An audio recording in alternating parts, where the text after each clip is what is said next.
The Senate had their chance to do what was right for Americans and what the President of the United States wanted. Instead, RINOs and Democrats deliberately went against Donald Trump despite the peril that the citizens of this nation are in as a power move against him.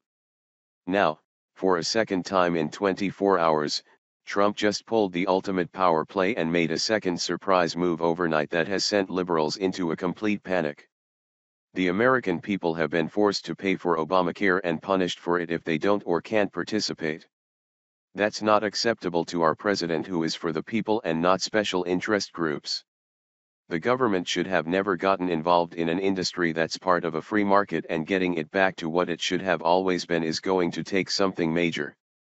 President Trump was the man to make that happen and just did with this latest sudden move. President Trump threatened to end all government payments to lawmaker health insurers if Congress does not pass a new health care bill. He's saying that bailouts for insurance companies are on the chopping block if they don't fix this fast, as a second move to ending bailouts for members of Congress. He also made it very clear to call to attention the fact that Congress lied to the American people for 7 years by saying that if they would elect the GOP they would, in fact, be repealing and replacing the failing Obamacare law.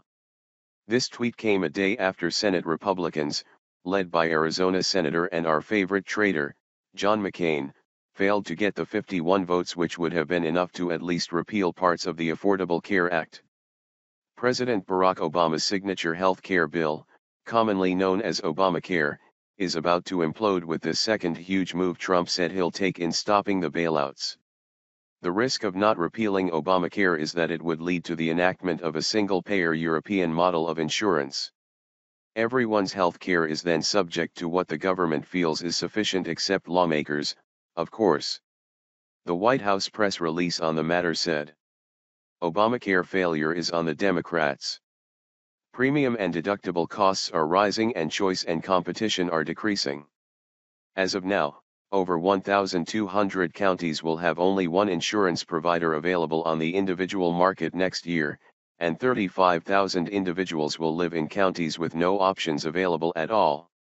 Senate Republicans are planning to vote on their version of the long-awaited health care replacement bill as early as next week. This is the latest development in the contentious process of dismantling the Affordable Care Act. The unveiling of the Better Care Reconciliation Act sets up another showdown of competing narratives. ACA supporters will accuse Republicans of cutting coverage and reducing benefits, and the GOP will point to a flawed system that is losing insurers and forcing double-digit premium increases on families across the country. This face-off is nothing new. The conversation has played out repeatedly over the past 6 months. But one thing no one seems to be talking about is that Republicans are the only ones attempting to address the rising costs, declining quality of coverage, and increasing lack of choice in the healthcare marketplace. As of now, over 1,200 counties will have only one insurance provider available on the individual market next year, and 35,000 individuals will live in counties with no options available at all. These numbers are expected to increase as insurers finalize their 2018 plans in the upcoming weeks, and yet, Democratic lawmakers have not introduced any major legislation to try and fix the system. They have taken the easy way out, showboating and complaining instead of working on a solution to stabilize the health insurance market.